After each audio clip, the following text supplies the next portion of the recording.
Aadhaar card ration ಕಾರ್ಡ್ನಂತೆ ಕರ್ನಾಟಕಕ್ಕೆ ಬರ್ತಾ ಇದೆ ಹೊಸ ಕಾರ್ಡ್. ಇದು ಸರ್ಕಾರದ ಹೊಸ ರೂಲ್ಸ್ ಆಗಿರುತ್ತೆ. ಇನ್ನು ಮುಂದೆ ಕರ್ನಾಟಕ ರಾಜ್ಯದಲ್ಲಿರೋದಕ್ಕೆ ಈ ವಿಶೇಷ ಕಾರ್ಡ್ ಬೇಕೇ ಬೇಕಾ?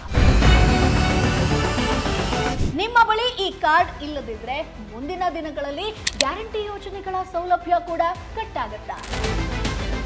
ನಿಮ್ಮ ಬಳಿ ಆಧಾರ್ ಕಾರ್ಡು, ರೇಷನ್ ಕಾರ್ಡ್ ಇದ್ರೂ ಕೂಡ ರಾಜ್ಯ ಸರ್ಕಾರದ ಈ ಹೊಸ ಕಾರ್ಡ್ ಕಡ್ಡಾಯ ಆಯ್ತಾ?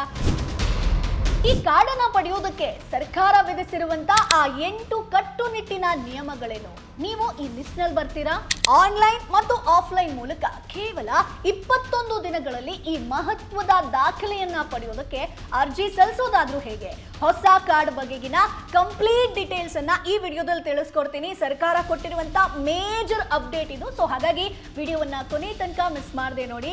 ಹಾಯ್, ಹಲೋ, ನಮಸ್ಕಾರ, welcome to boss wala YouTube channel. ನಾನು ಚೈತ್ರ. ನೀವಿನ್ನು ನಮ್ಮ ಚಾನೆಲ್ನ ಸಬ್ಸ್ಕ್ರೈಬ್ ಮಾಡಿಲ್ಲ ಅಂತಂದ್ರೆ ಈ ಕೂಡಲೇ ಸಬ್ಸ್ಕ್ರೈಬ್ ಮಾಡಿ. ಸ್ನೇಹಿತರೆ, ಕರ್ನಾಟಕದಲ್ಲಿ ಈಗ SIR ಅಂದ್ರೆ ರಾಜ್ಯ ಜನಸಂಖ್ಯಾ ನೋಂದಣಿ ಕಾರ್ಯ ನಡೀತಿರೋ ಹೊತ್ತಲ್ಲೇ ರಾಜ್ಯದ ಮುಖ್ಯಮಂತ್ರಿಗಳಾದಂತ DK ಶಿವಕುಮಾರ್ ಅವರು ಒಂದು ಅತಿ ಮಹತ್ವದ ಘೋಷಣೆಯನ್ನ ಮಾಡಿದ್ದಾರೆ.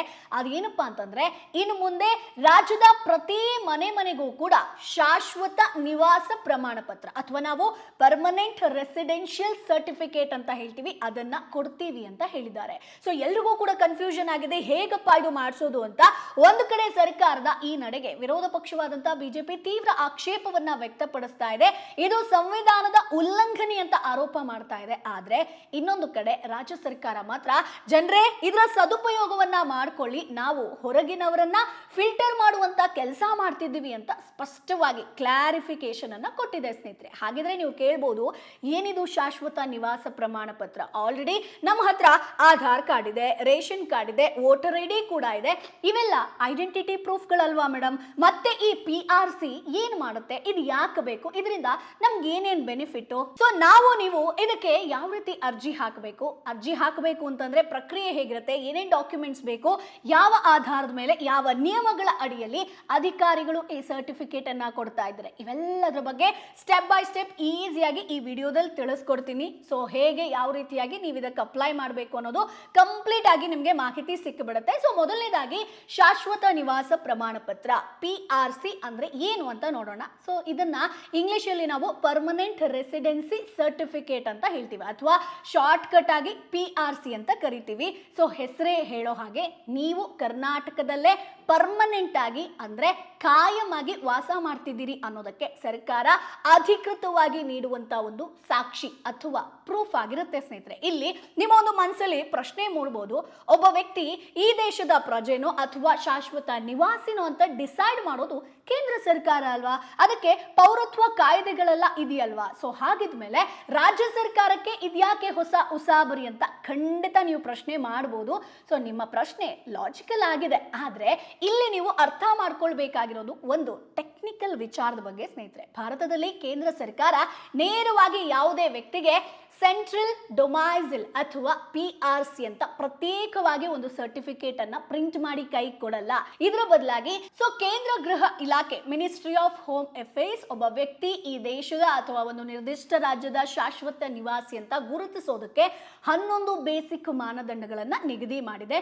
ಸೊ ಇದೇ ಮಾನದಂಡಗಳನ್ನ ಚುನಾವಣಾ ಆಯೋಗ ಕೂಡ ವೋಟರ್ ಐಡಿಯನ್ನ ಕೊಡುವಾಗ ಫಾಲೋ ಮಾಡುತ್ತೆ. ಸ್ನೇಹಿತರೆ, ಇದೇ ಮಾನದಂಡಗಳನ್ನ ಆಧಾರವಾಗಿಟ್ಕೊಂಡು PRC ಸರ್ಟಿಫಿಕೇಟ್ ಅನ್ನ ಪ್ರಿಂಟ್ ಮಾಡಿ ಅದಕ್ಕೆ ಸೀಲ್ ಹಾಕಿ ಇಶ್ಯೂ ಮಾಡೋ ಪವರ್ ಆಯಾ ರಾಜ್ಯ ಸರ್ಕಾರಗಳಿಗೆ ಇರುತ್ತೆ. ಅಂದ್ರೆ ನಮ್ಮ ಕರ್ನಾಟಕದ ಕಂದಾಯ ಇಲಾಖೆ, ರೆವೆನ್ಯೂ ಡಿಪಾರ್ಟ್ಮೆಂಟ್ ಕೂಡ ಈ ಸರ್ಟಿಫಿಕೇಟ್ ಅನ್ನ ನಮಗೆ ಅಧಿಕೃತವಾಗಿ ಕೊಡಬಹುದು. ಸ್ನೇಹಿತರೆ, ಸೊ ಹಾಗಾಗಿ ಇದನ್ನ ನಾವು ಮಾಡಿಸ್ಕೊಳ್ಬೇಕಾಗತ್ತೆ. ಸೊ ಹಿಂದೆ ಇತ್ತು, ಆದ್ರೆ ಈಗ ಯಾಕೆ ಮನೆಗೂ ಕೊಡ್ತಿದ್ದಾರೆ ಅಂತ ನೀವು ಕೇಳ್ಬೋದು. ಸಾಮಾನ್ಯವಾಗಿ ಈ ಸರ್ಟಿಫಿಕೇಟ್ ಅನ್ನ ಈ ಹಿಂದೆ ಕೆಲವರು ಜನರು ಮಾತ್ರ ಪಡ್ಕೊಳ್ತಾ ಇದ್ರು. ಫಾರ್ ಎಕ್ಸಾಂಪಲ್, ಮಕ್ಕಳಿಗೆ ಇಂಜಿನಿಯರಿಂಗ್ ಅಥವಾ ಮೆಡಿಕಲ್ ಕಾಲೇಜುಗಳಲ್ಲಿ ಸ್ಟೇಟ್ ಕೋಟಾ ಅಡಿಯಲ್ಲಿ ಸೀಟ್ ಬೇಕು ಅಂತಂದ್ರೆ, ಅಥವಾ ರಾಜ್ಯ ಸರ್ಕಾರದ ಉದ್ಯೋಗಗಳಲ್ಲಿ ಕನ್ನಡಿಗರಿಗೆ ಇರುವಂತ ಮೀಸಲಾತಿ ಬೇಕು ಅಂತಂದ್ರೆ ಡಾಕ್ಯುಮೆಂಟ್ ವೆರಿಫಿಕೇಶನ್ ಟೈಮ್ ಅಲ್ಲಿ ಈ ಸರ್ಟಿಫಿಕೇಟ್ ಅನ್ನ ಕೇಳ್ತಾ ಇದ್ರು. ಸೊ ನಾನು ಏನ್ ಹೇಳಿದೆ, PRC ಕೇಳ್ತಾ ಇದ್ರು. ಹೀಗಾಗಿ ಯಾರಿಗೆ ಈ ರೀತಿ ಕೆಲಸಗಳಿಗೆ, ಅಡ್ಮಿಷನ್ಗೆ, ಉದ್ಯೋಗಕ್ಕಾಗಿ ಅಗತ್ಯ ಇತ್ತು ಅವ್ರಿಗಷ್ಟೇ ಅರ್ಜಿ ಹಾಕಿ ತಗೊಳ್ತಾ ಇದ್ರು, ಉಳಿದವರು ತಲೆ ಕೆಡಿಸ್ಕೊಳ್ತಾ ಇರ್ಲಿಲ್ಲ. ಆದ್ರೆ ಈಗ ದಿಢೀರಂತ ರಾಜ್ಯ ಸರ್ಕಾರ ಈ PRC ಅನ್ನ ಪ್ರತಿಯೊಬ್ಬರ ಮನೆಗೂ ಕೂಡ ತಲುಪಿಸಬೇಕು ಅಂತ ಮುಂದಾಗಿದೆ. ಸೊ ಇದಕ್ಕೆ ಸರ್ಕಾರವೇ ಅಧಿಕೃತವಾಗಿ ಹೇಳೋ ಪ್ರಕಾರ ಎರಡು ಅತ್ಯಂತ ಮುಖ್ಯವಾದಂತ ರೀಸನ್ ಇದೆ. ಸೊ ಅದನ್ನ ನಾವು ತಿಳ್ಕೊಳ್ಳೋಣ. ಸೊ ಮೊದಲನೇದಾಗಿ ವೋಟಿಂಗ್ ಹಕ್ಕನ್ನ ಉಳಿಸುವಂಥದ್ದು, protection of voting rights. So ನಮ್ಗೆಲ್ಲ ಗೊತ್ತಿರೋ ಹಾಗೆ ರಾಜ್ಯದಲ್ಲಿ ಈಗ SIR ನಡೀತಾ ಇದೆ. ಈ ಪ್ರಕ್ರಿಯೆಯಲ್ಲಿ ನಾಳೆ ಅಧಿಕಾರಿಗಳು ನಿಮ್ಮ ಮನೆ ಬಾಗಿಲಿಗೆ ಬಂದು ನಿಮ್ಮ ನಿವಾಸ ದೃಢೀಕರಿಸೋದಕ್ಕೆ ಪಕ್ಕಾ ದಾಖಲೆ ಕೇಳಿದ್ರೆ ನೀವು ಆ PRC ಸರ್ಟಿಫಿಕೇಟ್ ಅನ್ನ ಬಳಸ್ಕೊಳ್ಬಹುದು ಅಂತ ಕರ್ನಾಟಕ ಸರ್ಕಾರ ಹೇಳ್ತಾ ಇದೆ. ಯಾಕಂತಂದ್ರೆ ಕೇಂದ್ರ ಸರ್ಕಾರ ತನ್ನ ಲೆಕ್ಕಾಚಾರಗಳನ್ನ ಮಾಡೋದಕ್ಕೆ ಆರಂಭ ಮಾಡಿದ್ದು ಅವರದೇ ಆದಂತ ಶಾಶ್ವತ ನಿವಾಸಿ ಮಾನದಂಡಗಳ ಪ್ರಕಾರವೇ ಇರುವಂತದ್ದು. ಸೊ ನಾವೀಗ ನಮ್ಮ ಕರ್ನಾಟಕದಲ್ಲಿ ಶಾಶ್ವತ ನಿವಾಸಿ ಪ್ರಮಾಣ ಪತ್ರವನ್ನ ಮೊದಲೇ ಜನರಿಗೆ ಕೊಟ್ಬಿಡ್ತೀವಿ. ಆವಾಗ ಯಾವುದೇ ಸರ್ವೆ ನಡೆದ್ರೂ ಕೂಡ ಆ ಸರ್ಟಿಫಿಕೇಟ್ ಇದ್ದವರ ಹೆಸರು ವೋಟರ್ ಲಿಸ್ಟ್ ನಿಂದಾಗ್ಲಿ ಅಥವಾ ಇನ್ಯಾವುದೋ ಲಿಸ್ಟ್ ನಿಂದಾಗ್ಲಿ, ಗ್ಯಾರಂಟಿ ಲಿಸ್ಟ್ ನಿಂದಾಗ್ಲಿ ತೆಗೆದು ಹಾಕೋದಕ್ಕೆ ಬರಲ್ಲ ಅನ್ನೋದು ಸರ್ಕಾರದ ಮುಖ್ಯ ಒಂದು ಲೆಕ್ಕಾಚಾರ ಆಗಿರುತ್ತೆ. ಸೊ ಸ್ನೇಹಿತರೆ, ಈಗ ನಾನು ಪಂಚ ಗ್ಯಾರಂಟಿಗಳ ಬಗ್ಗೆ ಮಾತನಾಡ್ತಾ ಇದ್ದೆ. ಸೊ ನಾವೆಲ್ಲರೂ ಕೂಡ ಡಿಪೆಂಡ್ ಆಗಿರೋದು ಏನಕ್ಕೆ ಹೇಳಿ? ಸೊ ಗೃಹಲಕ್ಷ್ಮಿಯಿಂದ ಪ್ರತಿ ತಿಂಗಳು 2,000 ಹಣ ಬರುತ್ತೆ. ಶಕ್ತಿ ಯೋಜನೆ ಅಂತ ಬಂದಾಗ ಫ್ರೀ ನಮ್ಗೆ ಓಡಾಡೋದಕ್ಕೆ ಬಸ್ ಇರುತ್ತೆ. ವಿದ್ಯುತ್ ಕೂಡ 200 ಯೂನಿಟ್ ಫ್ರೀ ಆಗಿ ಸಿಗುತ್ತೆ. ಅಥವಾ ಅನ್ನಭಾಗ್ಯ, ಊಟ ಅಂತ ಬಂದಾಗ ಅನ್ನಭಾಗ್ಯ ಸ್ವಲ್ಪ ಯೂಸ್ ಆಗುತ್ತೆ ಅಂತ ಹೇಳ್ತೀವಿ. ಸೊ ಪಂಚ ಗ್ಯಾರಂಟಿ ನಾವ್ ಯಾಕೆ ನಂಬ್ಕೊಂಡಿದೀವಿ ಹೇಳಿ? ದುಡ್ಡು ಬರುತ್ತೆ. ಸೊ ಆರ್ಥಿಕವಾಗಿ ನಮ್ಗೆ ಏನ್ ಸಮಸ್ಯೆ ಇದೆಯೋ ಅದರಿಂದ ಸ್ವಲ್ಪ ಆಚೆ ಬರಬಹುದು ಅನ್ನುವಂಥದ್ದು ಸಾಕಷ್ಟು ಮಿಡಲ್ ಕ್ಲಾಸ್ ಜನರ ಒಂದು ಅಭಿಪ್ರಾಯ ಆಗಿರುತ್ತೆ. ಅದೇ ತರ ಈಗ ನಾಳೆ ಆ ಒಂದು ದುಡ್ಡು ನಿಲ್ಬಹುದು, ಕಂಟಿನ್ಯೂ ಕೂಡ ಆಗಬಹುದು. ಬಟ್ ನಮ್ಮ ಒಂದು ಫ್ಯಾಮಿಲಿ ಅಂತ ಬಂದಾಗ ನಾವು ಇಲ್ಲ ಅಂತಂದ್ರೆ ಆರ್ಥಿಕವಾಗಿ ಅವರಿಗೆ ಸಮಸ್ಯೆ ಆಗಬಾರ್ದು ಅಂತಂದ್ರೆ ಟರ್ಮ್ ಇನ್ಶೂರೆನ್ಸ್ ಅನ್ನ ಮಾಡ್ಕೊಳ್ಳುವಂಥದ್ದು ತುಂಬಾ ಇಂಪಾರ್ಟೆಂಟ್. ಸೊ ನಾಳೆ ನಮ್ಗೆ ಏನಾದ್ರೂ ಆಯ್ತು, ಸೊ ಆಸ್ಪತ್ರೆಗೆ ನಾವು ದಾಖಲಾದ್ವಿ ಅಂತಂದ್ರೆ ಆಸ್ಪತ್ರೆ ಬಿಲ್ ಯಾವ ತರ ಇರುತ್ತೆ ಅದನ್ನ ನಾನು ಹೇಳಬೇಕು ಅಂತಿಲ್ಲ, ಪ್ರತಿಯೊಬ್ಬರಿಗೂ ಕೂಡ ಗೊತ್ತೇ ಇರುತ್ತೆ. ಸೊ ನಾವು ಒಂದಿನ ಆಸ್ಪತ್ರೆಗೆ ಹೋಗಿ ಬಂದ್ವಿ ಅಂತಂದ್ರೂ ಕೂಡ ಲಕ್ಷಾಂತರ ರೂಪಾಯಿ ಖರ್ಚಾಗತ್ತೆ. ಆದ್ರೆ ಇಲ್ಲಿ ನಾವು ಒಂದಷ್ಟು ಹಣವನ್ನ, ನಮ್ಮ ಒಂದು ಸೇವಿಂಗ್ಸ್ ಆಗಿರ್ಬೋದು, ನಾವು ಕಷ್ಟಪಟ್ಟು ದುಡ್ದಂತ ಹಣ ಆಗಿರ್ಬೋದು, ಎಲ್ಲವೂ ಕೂಡ ಉಳಿತಾಯ ಮಾಡಿದಂತ ಹಣವನ್ನ ನಾವು ಆಸ್ಪತ್ರೆಗೆ ಕಟ್ಬಿಡ್ತೀವಿ. ಸೊ ಇವತ್ತು ನಿಮ್ಗೆ ಅನ್ಸ್ಬೋದು ಯಾಕಪ್ಪ ನಾವು ಹೆಲ್ತ್ ಇನ್ಶೂರೆನ್ಸ್ ಮಾಡಿಸ್ಬೇಕು, ಟರ್ಮ್ ಇನ್ಶೂರೆನ್ಸ್ ಮಾಡಿಸ್ಬೇಕು, ಇದರಿಂದ ಏನ್ ಯೂಸ್ ಅಂತ. ಸೊ ಪ್ರತಿಯೊಬ್ಬರಿಗೂ ಕೂಡ ಯಾರು ಆಸ್ಪತ್ರೆಗೆ ಹೋಗಿದಾರೋ ಅಥವಾ ಯಾರನ್ನೋ ಕಳ್ಕೊಂಡಿದ್ದಾರೋ, ಆರ್ಥಿಕವಾಗಿ ಯಾರು ಸಮಸ್ಯೆಯನ್ನ ಫೇಸ್ ಮಾಡಿದಾರೋ ಅವರಿಗೆ ಖಂಡಿತ ಅವ್ರು ಒಂದು ಬಾರಿ ಯೋಚನೆ ಮಾಡಿರ್ತಾರೆ, ನಾನೊಂದು ಹೆಲ್ತ್ ಇನ್ಶೂರೆನ್ಸ್ ಅನ್ನ ಮಾಡಿಸ್ಬೇಕಿತ್ತು, ಅಥವಾ ಯಾರವ್ರನ್ನ ಬಿಟ್ಟು ಹೋಗಿದಾರೋ ಒಂದು ಟರ್ಮ್ ಇನ್ಶೂರೆನ್ಸ್ ಆದ್ರೂ ಅವ್ರು ಮಾಡ್ಕೊಂಡಿರ್ಬೇಕಿತ್ತಲ್ವಾ ಅನ್ನುವಂತ ಯೋಚನೆಯನ್ನ ಖಂಡಿತ ಮಾಡಿರ್ತಾರೆ. ಸೊ ಹಾಗಾಗಿ ಹೆಲ್ತ್ ಇನ್ಶೂರೆನ್ಸ್ ಅನ್ನುವಂಥದ್ದು ಇವತ್ತು ಅಗತ್ಯ ಅಲ್ಲ ಸ್ನೇಹಿತರೆ, ಇದು ಅನಿವಾರ್ಯ. ಬಟ್ ಇಲ್ಲಿ ಹೆಲ್ತ್ ಇನ್ಶೂರೆನ್ಸ್, ಟರ್ಮ್ ಇನ್ಶೂರೆನ್ಸ್ ಅನ್ನ ಮಾಡ್ತೀವಿ ಅಂತಂದ್ರೆ ತುಂಬಾ ಜನರಿಗೆ ಒಂದು ಅಭಿಪ್ರಾಯ ಇದೆ. ತುಂಬಾ ಜನ ನನ್ನ ಹತ್ರ ಕೇಳಿದ್ದಾರೆ, ಹೆಲ್ತ್ ಇನ್ಶೂರೆನ್ಸ್, ಟರ್ಮ್ ಇನ್ಶೂರೆನ್ಸ್ ತುಂಬಾ ಕಾಸ್ಟ್ಲಿ ಅಲ್ಲ ಅಂತ ಹೇಳ್ಕೊಂಡು. ಖಂಡಿತ ಇಲ್ಲ. ಸೊ ಇದು ನಿಮ್ಮ ಒಂದು ಅನಿಶ್ಚಿತತೆ ಏನಿರುತ್ತೋ ಅದಕ್ಕೆ ತುಂಬಾ ಸಹಾಯ ಮಾಡುತ್ತೆ. ಸೊ ಹಾಗಾಗಿ ಸಜೆಸ್ಟ್ ಮಾಡಬೇಕು ಅಂತಂದ್ರೆ ಇದನ್ನ ನಾನು ಕೂಡ ಯೂಸ್ ಮಾಡಿದ್ದೀನಿ. ಸೊ ಇಲ್ಲಿ ನಿಮಗೆ ಪ್ರೀಮಿಯಂ ಸ್ಟಾರ್ಟ್ ಬಂದು 400 ರಿಂದ 500 ರೂಪಾಯಿ ತಿಂಗಳಿಗೆ ಶುರುವಾಗುತ್ತೆ. ಅಷ್ಟೇ ಅಲ್ಲ, 51ಕ್ಕೂ ಹೆಚ್ಚು ಇನ್ಶೂರೆನ್ಸ್ ಪಾರ್ಟ್ನರ್ಸ್ಗಳು ಇಲ್ಲಿ ನಿಮಗೆ ಸಿಗ್ತಾರೆ. ಹಾಗೆ 1 ಕೋಟಿವರೆಗೆ ಕವರೇಜ್ ಕೂಡ ಸಿಗುವಂಥದ್ದು, 15% ವರೆಗೆ ಡಿಸ್ಕೌಂಟ್ ಕೂಡ ಸಿಗುತ್ತೆ. ಇನ್ನು ಹೆಲ್ತ್ ಇನ್ಶೂರೆನ್ಸ್ ಅಂತ ಬಂದಾಗ ಸೊ ಇಲ್ಲೂ ಕೂಡ ನಿಮಗೆ ಪ್ರತಿ ತಿಂಗಳು ಪ್ರೀಮಿಯಂ ಬಂದು 400 ರಿಂದ 500 ರೂಪಾಯಿವರೆಗೆ ಶುರುವಾಗುತ್ತೆ. ಸೊ ನಿಮಗೆ 1 ಕೋಟಿವರೆಗೆ ನಿಮ್ಮ ಹೆಲ್ತ್ ಅಥವಾ ನಿಮ್ಮ ಫ್ಯಾಮಿಲಿ ಏಜ್ ಮೇಲೆ ಡಿಪೆಂಡ್ ಆಗಿ 1 ಕೋಟಿವರೆಗೆ ಕವರೇಜ್ ಕೂಡ ಸಿಗುತ್ತೆ. ಅಷ್ಟೇ ಯಾಕೆ 25% ಡಿಸ್ಕೌಂಟ್ ಕೂಡ ಇಲ್ಲಿ ಸಿಗುವಂಥದ್ದು. 30 ಮಿನಿಟ್ಸ್ ಕ್ಲೇಮ್ ಸಪೋರ್ಟ್ ಕೂಡ ಇದೆ. 51ಕ್ಕೂ ಹೆಚ್ಚು ಇನ್ಶೂರೆನ್ಸ್ ಪಾರ್ಟ್ನರ್ಸ್ಗಳು ಕೂಡ ಸಿಗ್ತಾರೆ. ಡೆಡಿಕೇಟೆಡ್ ಹೆಲ್ತ್ ಮ್ಯಾನೇಜರ್ ಕೂಡ ಇಲ್ಲಿ ನಿಮಗೆ ಸಿಗ್ತಾರೆ. ಸೊ ಹಾಗಾಗಿ ಹೆಲ್ತ್ ಇನ್ಶೂರೆನ್ಸ್, ಟರ್ಮ್ ಇನ್ಶೂರೆನ್ಸ್ ಅಂತ ಬಂದಾಗ ಇನ್ ಕೇಸ್ ನೀವು ಬೈ ಮಾಡಬೇಕು, ನಿಮ್ಮ ಫ್ಯಾಮಿಲಿ ಕೂಡ ಸೇಫ್ಟಿ ಆಗಿರಬೇಕು, ಸೆಕ್ಯೂರ್ಡ್ ಆಗಿರಬೇಕು ಅಂತಂದ್ರೆ ಲಿಂಕ್ ಅನ್ನ ಡಿಸ್ಕ್ರಿಪ್ಷನ್ ಅಲ್ಲಿ ಕೊಟ್ಟಿರ್ತೀನಿ. ಸೊ ನೀವು ನೇರವಾಗಿ ಬೈ ಮಾಡಬಹುದು. ಏನು ನೆಕ್ಸ್ಟ್ ಅಪ್ಡೇಟ್ ಬಗ್ಗೆ ನೋಡೋಣ. ಎರಡನೇದಾಗಿ ಮೇಜರ್ ರೀಸನ್ ಏನ್ ಗೊತ್ತಾ? ಗ್ಯಾರಂಟಿ ಯೋಜನೆಗಳ ಫಿಲ್ಟರಿಂಗ್. ಹೌದು, ಇದು ಅತ್ಯಂತ ಪ್ರಮುಖವಾದಂತ ಪಾಯಿಂಟ್ ಆಗಿರುತ್ತೆ. ಸೊ ಇದನ್ನ ಖುದ್ದು ಮುಖ್ಯಮಂತ್ರಿಗಳಾದಂತ DK ಶಿವಕುಮಾರ್ ಹಾಗೆ ಗೃಹ ಸಚಿವ ಪರಮೇಶ್ವರ್ ಅವರು ಕೂಡ ಹೇಳಿರುವಂತದ್ದು. ಸೊ ರಾಜ್ಯ ಸರ್ಕಾರ ಕೋಟ್ಯಾಂತರ ರೂಪಾಯಿ ಖರ್ಚು ಮಾಡಿ ಗ್ಯಾರಂಟಿ ಯೋಜನೆಗಳನ್ನ ಕೂಡ ಕೊಡ್ತಾ ಇದೆ.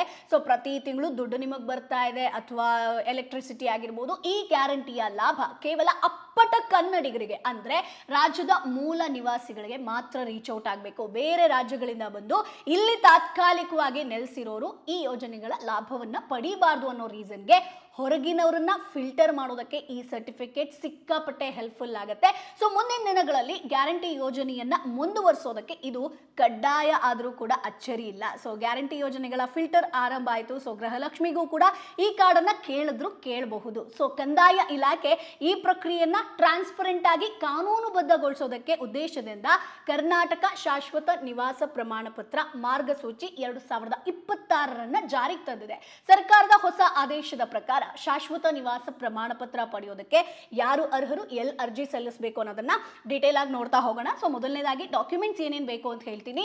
ಶಾಶ್ವತ ನಿವಾಸ ಪ್ರಮಾಣ ಪತ್ರಕ್ಕೆ ನೀವು ಅರ್ಜಿ ಹಾಕುವಾಗ ಒಂದಷ್ಟು ದಾಖಲೆಗಳನ್ನ ರೆಡಿ ಮಾಡಿಟ್ಕೊಂಡು ತಗೊಂಡು ಹೋಗ್ಬೇಕಾಗತ್ತೆ. ಸೊ ಅದು ಯಾವುದು ಅಂತಂದ್ರೆ, ಸೊ ಮೊದಲನೇದಾಗಿ ವೋಟರ್ ಐಡಿ, ಮತದಾರರ ಗುರುತಿನ ಚೀಟಿ ಬೇಕು, ಪಡಿತರ ಚೀಟಿ, ರೇಷನ್ ಕಾರ್ಡ್ ಬೇಕು, ವಿಳಾಸದ ಪುರಾವೆಯನ್ನ ಕೇಳ್ತಾರೆ, ಆಧಾರ್ ಕಾರ್ಡ್ ಅನ್ನ ಕೇಳ್ತಾರೆ, ನಗರ ಪ್ರದೇಶದಲ್ಲಾದ್ರೆ ಬಾಡಿಗೆ ಕರಾರು ಪತ್ರ, ರೆಂಟಲ್ ಅಗ್ರಿಮೆಂಟ್ ಅನ್ನ ಕೇಳ್ತಾರೆ, ಒಂದು ಪಾಸ್ಪೋರ್ಟ್ ಸೈಜ್ ಫೋಟೋ ಇದ್ರೆ ನೀವು ಅದನ್ನ ಕೊಡಬೇಕಾಗತ್ತೆ. ಇಷ್ಟು ಡಾಕ್ಯುಮೆಂಟ್ಸ್ ಗಳನ್ನ ಕೇಳ್ತಾರೆ. ಇನ್ನು ಸ್ನೇಹಿತರೆ, ಕಡ್ಡಾಯವಾಗಿ ಪಾಲಿಸಬೇಕಾದಂತ 8 ಸ್ಪಷ್ಟ ಮಾನದಂಡಗಳ ಬಗ್ಗೆ ನಿಮ್ಗೆ ತಿಳಿಸ್ಕೊಡ್ತಾ ಹೋಗ್ತೀನಿ. ಇದನ್ನ ಗಮನದಲ್ಲಿಟ್ಕೊಡಿ. ಬರೀ ಒಂದಷ್ಟು ದಾಖಲೆಗಳಿದ್ರೆ ಸಾಲದು. ಇದರ ಜೊತೆಗೆ ಈಗ ಸರ್ಕಾರ 8 ಸ್ಪಷ್ಟ ಮಾನದಂಡಗಳನ್ನ ಕೊಟ್ಟಿದೆ, ಪ್ಯಾರಾಮೀಟರ್ಸ್ ಅನ್ನ ಕೊಟ್ಟಿದೆ. ಸೊ ಈ 8ರಲ್ಲಿ ನೀವು ಯಾವ್ದಾದ್ರು ಒಂದು ಕ್ಯಾಟಗರಿಗೆ ಮ್ಯಾಚ್ ಆದ್ರೂ ಕೂಡ ಸಾಕು, ನಿಮಗೆ ಸರ್ಟಿಫಿಕೇಟ್ ಸಿಗುತ್ತೆ. ಸೊ 8 ರೂಲ್ಸ್ಗಳು ಏನು ಅಂತ ಹೇಳ್ತೀನಿ. ಸೊ ಮೊದಲನೇದಾಗಿ ಕರ್ನಾಟಕದಲ್ಲಿ ಜನನ, ಬರ್ತ್ ಇನ್ ಕರ್ನಾಟಕ, ಅರ್ಜಿದಾರರು ಕಡ್ಡಾಯವಾಗಿ ಕರ್ನಾಟಕದಲ್ಲಿ ಜನಿಸಿರಬೇಕು. ಜೊತೆಗೆ ಅದಕ್ಕೆ ಸೂಕ್ತ ಜನನ ಪ್ರಮಾಣ ಪತ್ರ ನಿಮ್ಮ ಹತ್ರ ಇರಬೇಕು, ಅದನ್ನ ಸಬ್ಮಿಟ್ ಮಾಡಬೇಕು. ಎರಡನೇದಾಗಿ 10 ವರ್ಷಗಳ ನಂತರ ವಾಸ, ಅಂದ್ರೆ ಒಂದು ವೇಳೆ ನೀವು ಕರ್ನಾಟಕದಲ್ಲಿ ಹುಟ್ಟಿಲ್ಲಪ್ಪ, ಬೇರೆ ರಾಜ್ಯದಿಂದ ಬಂದು ಕರ್ನಾಟಕದಲ್ಲಿ ಸೆಟಲ್ ಆಗಿರೋರಾದ್ರೆ ಆಗ ಕೂಡ ಅರ್ಜಿದಾರರು ಅಥವಾ ಅವರ ತಂದೆ ತಾಯಿ ಅಥವಾ ನಿಮ್ಮನ್ನ ಸಾಕ್ತಿರೋ ಕಾನೂನುಬದ್ಧ ಪೋಷಕರು ಕರ್ನಾಟಕದಲ್ಲಿ ಕನಿಷ್ಠ 10 ವರ್ಷಗಳಿಂದ ನಿರಂತರವಾಗಿ ವಾಸವಾಗಿದ್ರೆ ನೀವು PRCಗೆ ಅರ್ಜಿಯನ್ನ ಹಾಕಬಹುದು ಸ್ನೇಹಿತರೆ. ಇನ್ನು ಮೂರನೇದಾಗಿ 10 ವರ್ಷದ ಶಿಕ್ಷಣ. ಹೌದು, ಬಹಳಷ್ಟು ಜನ ಇಲ್ಲಿ ಹುಟ್ಟಿರಲ್ಲ ಅಥವಾ ಬೇರೆ ರಾಜ್ಯದಿಂದ ಚಿಕ್ಕವರಿದ್ದಾಗಲೇ ಬಂದಿರ್ತಾರೆ, ಆದ್ರೆ ಅವರೆಲ್ಲ ಓದಿರೋದು ಇಲ್ಲೇ ಕರ್ನಾಟಕದಲ್ಲಾಗಿರುತ್ತೆ. ಅಂಥವ್ರಿಗೂ ಕೂಡ ಇದು ಯೂಸ್ ಆಗುತ್ತೆ ಸ್ನೇಹಿತರೆ. ಕರ್ನಾಟಕದಲ್ಲಿ ಮಾನ್ಯತೆ ಪಡೆದಂತ ಸ್ಕೂಲ್ ಅಥವಾ ಕಾಲೇಜ್ಗಳಲ್ಲಿ ಕನಿಷ್ಠ 10 ಶೈಕ್ಷಣಿಕ ವರ್ಷಗಳ ಕಾಲ 10 ವರ್ಷಗಳ ಕಾಲ ನೀವು ಇಲ್ಲಿ ಓದಿರಬೇಕು. ಆ ಸ್ಟಡಿ ಸರ್ಟಿಫಿಕೇಟ್ ಆಧಾರದ ಮೇಲೆ ನಿಮಗೂ ಕೂಡ ಈ ಒಂದು ಸರ್ಟಿಫಿಕೇಟ್ ಸಿಗುತ್ತೆ. ಇನ್ನು ನಾಲ್ಕನೇದಾಗಿ ನಾವು ನೋಡೋದಾದ್ರೆ ಪೋಷಕರ ನಿವಾಸ. ಸೊ ಅರ್ಜಿದಾರರ ಪೋಷಕರು ಅಥವಾ ಕಾನೂನುಬದ್ಧ ಪಾಲಕರು ಈ ರಾಜ್ಯದ ಕಾಯಂ ನಿವಾಸಿಯಾಗಿದ್ರೆ ಆವಾಗ್ಲೂ ಕೂಡ ನೀವು ಒಂದು ಪರ್ಮನೆಂಟ್ ರೆಸಿಡೆನ್ಸಿಯನ್ನ ಪಡೆಯೋದಕ್ಕೆ ಕರ್ನಾಟಕದಲ್ಲಿ ಪ್ರೂಫ್ ಆಗಿ ಅದನ್ನ ಯೂಸ್ ಮಾಡಬಹುದು. ಅಂದ್ರೆ ನಿಮ್ಮ ತಂದೆ ತಾಯಿಯ ದಾಖಲೆಗಳ ಆಧಾರದ ಮೇಲೆ ಮಕ್ಕಳಿಗೂ ಕೂಡ ಸುಲಭವಾಗಿ ಈ ಸರ್ಟಿಫಿಕೇಟ್ ಸಿಕ್ಬಿಡುತ್ತೆ ಸ್ನೇಹಿತರೆ.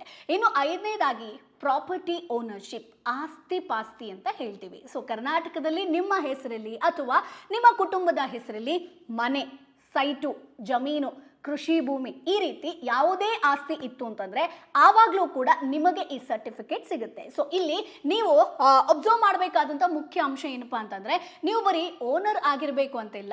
ಅಂದ್ರೆ ನಿಮ್ಮ ತಾತನ ಕಾಲದ ಆಸ್ತಿ ಇದೆ, ಅದು ಪಹಣಿಯಲ್ಲಿ ಬೇರೆಯವರ ಹೆಸರಲ್ಲಿದೆ, ನಿಮ್ಮ ಹೆಸರಿಗೆ ಇನ್ನೂ ಟ್ರಾನ್ಸ್ಫರ್ ಆಗಿರಲ್ಲ, ಆದ್ರೆ ಆ ಆಸ್ತಿಯನ್ನ ನೀವು ಕಾನೂನುಬದ್ಧವಾಗಿ ಬಳಸ್ತಾ ಇದ್ರೂ ಕೂಡ ಸಾಕು, ನೀವು ಅದನ್ನೇ ಆಧಾರವಾಗಿ ಯೂಸ್ ಮಾಡಿಕೊಂಡು ಇದಕ್ಕೆ ಅರ್ಜಿಯನ್ನ ಹಾಕ್ಬೋದು. ಇದಿಷ್ಟು ಕ್ಲಾರಿಟಿ ಸಿಗ್ತಾ? ಇನ್ನು ಆರನೇದಾಗಿ ಸರ್ಕಾರಿ ದಾಖಲೆಗಳಲ್ಲಿ ಉಲ್ಲೇಖ ಆಗಿರಬೇಕು. ನಿಮ್ಮ ಹೆಸರು ಸ್ಥಳೀಯ ಮತದಾರರ ಪಟ್ಟಿ, for example voter list, Aadhaar card, ration card ಅಥವಾ ಗ್ರಾಮ ಪಂಚಾಯಿತಿ ಆಗಿರ್ಬೋದು, ತಾಲೂಕು ಕಚೇರಿಯ ಯಾವುದೇ ಕಂದಾಯ ದಾಖಲೆಗಳಲ್ಲಿ ಸಾಮಾನ್ಯ ನಿವಾಸಿ, ಆರ್ಡಿನರಿ ರೆಸಿಡೆಂಟ್ ಅಂತ ಸ್ಪಷ್ಟವಾಗಿ ದಾಖಲಾಗಿರಬೇಕು. ಆವಾಗಲೂ ಕೂಡ ನೀವು ಇದಕ್ಕೆ ಅರ್ಜಿಯನ್ನ ಹಾಕ್ಬೋದು. ಇನ್ನು ಏಳನೇದಾಗಿ ಸರ್ಕಾರಿ ಸೇವೆ. ಸೊ ನೀವು ಅಥವಾ ನಿಮ್ಮ ತಂದೆ ತಾಯಿ ಆಗಿರ್ಬೋದು, ಫ್ಯಾಮಿಲಿ ಮೆಂಬರ್ಸ್ ಆಗಿರ್ಬೋದು, ಕರ್ನಾಟಕದ ರಾಜ್ಯ ಸರ್ಕಾರದಲ್ಲಿ ಅಥವಾ ಇಲ್ಲಿರೋ ಯಾವುದೇ ಸರ್ಕಾರಿ ಸಂಸ್ಥೆಗಳಲ್ಲಿ, ಸ್ಟೇಟ್ ಗೌರ್ಮೆಂಟ್ ಇನ್ಸ್ಟಿಟ್ಯೂಷನ್ ಅಥವಾ ಬೋರ್ಡ್ಸ್ ಕನಿಷ್ಠ 7 ವರ್ಷಗಳ ಕಾಲ ನೀವು ಡ್ಯೂಟಿ ಮಾಡಿದ್ರೆ, ಸೇವೆಯನ್ನ ಸಲ್ಲಿಸಿದ್ರೆ ಅವಾಗಲೂ ಕೂಡ ನೀವು ಈ ಪ್ರಮಾಣ ಪತ್ರವನ್ನ ಪಡೆಯೋದಕ್ಕೆ ಕಂಪ್ಲೀಟ್ ಆಗಿ ಅರ್ಹರಾಗಿರ್ತೀರ. ಬಟ್ ನಿಮ್ಮ ಪೇರೆಂಟ್ಸ್ ಅಥವಾ ನೀವು ಎಲಿಜಿಬಲ್ ಆಗಿರಬೇಕು. ಇನ್ನು 8ನೇದಾಗಿ ನಿಮ್ಮ ಪತಿ ಅಥವಾ ಪತ್ನಿ ಕರ್ನಾಟಕದ ಪರ್ಮನೆಂಟ್ ನಿವಾಸಿ ಆಗಿದ್ರೆ, ಅಂತಹ ಕರ್ನಾಟಕದ ಕಾಯಂ ನಿವಾಸಿಯನ್ನ ನೀವು ಮದುವೆಯಾಗಿದ್ರೆ, ಅಂದ್ರೆ ಬೇರೆ ರಾಜ್ಯದವರಾಗಿದ್ರು ಸರಿ, ಮದುವೆಯ ಆಧಾರದ ಮೇಲೆ ನಿಮಗೆ ಆಟೋಮೆಟಿಕ್ ಆಗಿ ಈ ಸರ್ಟಿಫಿಕೇಟ್ ಸಿಗುತ್ತೆ ಸ್ನೇಹಿತರೆ. ಬಟ್ ಅಧಿಕಾರಿಗಳ ಪರಿಶೀಲನೆ ಹೇಗಿರುತ್ತೆ ಅನ್ನೋದನ್ನ ನೋಡಬೇಕು. ಸೊ ಈಗ ನಾನು 8 ಮಾನದಂಡಗಳ ಬಗ್ಗೆ ಹೇಳಿದೆ. ಸೊ ನೀವು ಅರ್ಜಿ ಹಾಕಿದ ತಕ್ಷಣ ಕಣ್ಣು ಮುಚ್ಕೊಂಡು ಸರ್ಟಿಫಿಕೇಟ್ ಕೊಟ್ಬಿಡಲ್ಲ.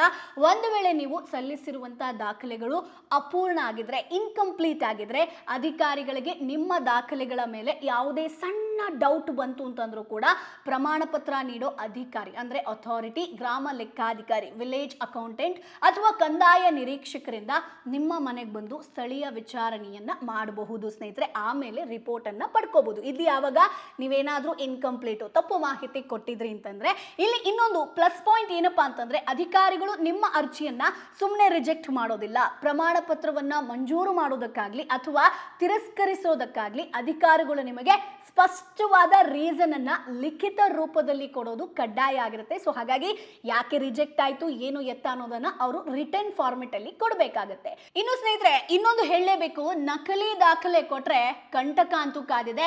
ನಕಲಿ ದಾಖಲೆಯನ್ನ ಕೊಟ್ಟು ಕೂಡ ಪಾರಾಗಬಹುದು ಅಂತ ನೀವು ಅನ್ಕೊಂಡ್ರೆ ಅದ್ ನಿಮ್ ತಪ್ಪು. ಸುಳ್ಳು ಮಾಹಿತಿ, ಫೇಕ್ ಡಾಕ್ಯುಮೆಂಟ್ಸ್ ಕೊಡೋದಾಗಿರ್ಬೋದು, ಈ ರೀತಿ ವಂಚನೆ ಮಾಡಿ ಪ್ರಮಾಣ ಪತ್ರವನ್ನ ಪಡ್ಕೊಂಡ್ರೆ ಅಂತಹ ಪ್ರಮಾಣ ಪತ್ರವನ್ನ ತಕ್ಷಣ ರದ್ದುಗೊಳಿಸಲಾಗುತ್ತೆ. ಅಷ್ಟೇ ಅಲ್ಲ, ಅಂಥವರ ಮೇಲೆ ಕ್ರಿಮಿನಲ್ ಮೊಕದ್ದಮೆ ಹಾಕಿ ಕಠಿಣ ಕಾನೂನು ಕ್ರಮವನ್ನ ಕೂಡ ಸರ್ಕಾರ ತೆಗೆದುಕೊಳ್ಳುತ್ತೆ ಸ್ನೇಹಿತರೆ. ಈಗಾಗಲೇ ಕಟ್ಟುನಿಟ್ಟಿನ ಎಚ್ಚರಿಕೆಯನ್ನ ಕೂಡ ಕೊಟ್ಟಿದೆ. ಹಾಗಾಗಿ ದಯವಿಟ್ಟು ಸುಳ್ಳು ಹೇಳಿ ಸಿಕ್ಕಾಕೋಬೇಡಿ, ಸುಳ್ಳು ಡಾಕ್ಯುಮೆಂಟ್ಸ್ ಅನ್ನ ಕೂಡ ಕೊಡೋದಕ್ಕೆ ಹೋಗಬೇಡಿ. ಈಗ ಮೇನ್ ಪಾಯಿಂಟ್ ಬರೋಣ. ಅರ್ಜಿ ಸಲ್ಲಿಸೋದು ಹೇಗೆ, ಆನ್ಲೈನು ಆಫ್ಲೈನು, ಇವೆಲ್ಲದರ ಬಗ್ಗೆ ನಾನು ಹೇಳ್ತಾ ಹೋಗ್ತೀನಿ. ನಿಮಗೆ ಎರಡು ಆಪ್ಷನ್ ಇದೆ, ಆನ್ಲೈನಲ್ಲೂ ಆಫ್ಲೈನಲ್ಲೂ ಅರ್ಜಿಯನ್ನ ಸಲ್ಲಿಸಬಹುದು. ಸೊ ನಿಮಗೆ ಯಾವುದು ಕಂಫರ್ಟ್ ಅಂತ ಅನ್ಸುತ್ತೋ ಅದನ್ನ ನೀವು ಫಾಲೋ ಮಾಡ್ಬೋದು. ಸೊ ಎರಡೂ ಕೂಡ ಹೇಳ್ತೀನಿ. ಇಲ್ಲಿ ಆನ್ಲೈನ್ ಮೂಲಕ ನೀವು ಅರ್ಜಿಯನ್ನ ಸಲ್ಲಿಸ್ತೀರಾ ಅಂತಂದ್ರೆ, ನೀವೇ ಆನ್ಲೈನ್ ಅಲ್ಲಿ ಅರ್ಜಿ ಹಾಕ್ತೀರಾ ಅಂತಂದ್ರೆ, ಸೊ ನಿಮ್ಮ ಮೊಬೈಲ್ ಅಥವಾ ಲ್ಯಾಪ್ಟಾಪ್ ನಲ್ಲಿ ನೇರವಾಗಿ ಸೇವಾ ಸಿಂಧು ಅಥವಾ ನಾಡ ಕಚೇರಿ ಅಧಿಕೃತ ವೆಬ್ಸೈಟ್ಗೆ ನೀವು ಹೋಗಬೇಕಾಗತ್ತೆ. ಅಲ್ಲಿ ನೀವು ಮೊದಲ ಬಾರಿಗೆ ಭೇಟಿ ನೀಡ್ತಾ ಇದ್ರೆ ಸೊ ಹೊಸ ಯೂಸರ್ ಆಗಿ ರಿಜಿಸ್ಟರ್ ಆಗಬೇಕು, ಲಾಗಿನ್ ಆಗಬೇಕಾಗತ್ತೆ. ಸೊ ಲಾಗಿನ್ ಮಾಡ್ಕೊಳ್ಬೇಕು. ಅದಾದ ಮೇಲೆ ನಿಮಗೆ ಸೇವೆಗಳ ಪಟ್ಟಿಯಲ್ಲಿ ರೆಸಿಡೆನ್ಸಿ ಸರ್ಟಿಫಿಕೇಟ್ ಅನ್ನುವಂಥ ಒಂದು ಆಪ್ಷನ್ ಇರುತ್ತೆ ನೋಡಿ, ಅದನ್ನ ಸೆಲೆಕ್ಟ್ ಮಾಡ್ಕೊಳ್ಳಿ. ಅದನ್ನ ಕ್ಲಿಕ್ ಮಾಡಿ ಅಲ್ಲಿ ಕೇಳುವಂತ ನಿಮ್ಮ ಎಲ್ಲ ಡೀಟೇಲ್ಸ್ ಅಂದ್ರೆ ಹೆಸರು, ವಿಳಾಸ ಎಲ್ಲವನ್ನ ಫಿಲ್ ಮಾಡಿ, ಏನೇನು ಡಾಕ್ಯುಮೆಂಟ್ಸ್ ಕೇಳಿದಾರೋ ಎಲ್ಲ ಸ್ಕ್ಯಾನ್ ಮಾಡಿ ನೀವು ಅಪ್ಲೋಡ್ ಮಾಡಬೇಕು. ಫೋಟೋ ಕೂಡ ಕ್ಲಾರಿಟಿ ಇರಬೇಕಾಗತ್ತೆ. ಸಾಮಾನ್ಯವಾಗಿ ಸರ್ಕಾರ ನಿಗದಿಪಡಿಸಿರುವಂತೆ 25ರಿಂದ 45 ರೂಪಾಯಿಗಳ ಆಸುಪಾಸಿನಲ್ಲಿ ನಾಮಿನಲ್ ಫೀಸ್ ಇರುತ್ತೆ ಸ್ನೇಹಿತರೆ. ಅದನ್ನ ಆನ್ಲೈನ್ ಪೇಮೆಂಟ್ ಅನ್ನ ಮಾಡಬೇಕಾಗತ್ತೆ. ಸೊ ಅರ್ಜಿ ಸಬ್ಮಿಟ್ ಆದ್ಮೇಲೆ ನಿಮಗೊಂದು ಎಕ್ನಾಲಜ್ಮೆಂಟ್ ನಂಬರ್ ಬರುತ್ತೆ, ಅದನ್ನ ಸೇಫ್ ಆಗಿ ಇಟ್ಕೊಳ್ಳಿ. ನೆಕ್ಸ್ಟ್ ನಿಮಗೆ ಪ್ರೂಫ್ಗೋಸ್ಕರ ಅದನ್ನ ಕೊಡಬೇಕಾಗುತ್ತೆ. ಅದರಿಂದ ಮುಂದಿನ ದಿನಗಳಲ್ಲಿ ನಿಮ್ಮ ಅರ್ಜಿಯ ಸ್ಟೇಟಸ್ ಅನ್ನ ನೀವು ಚೆಕ್ ಮಾಡಬಹುದು.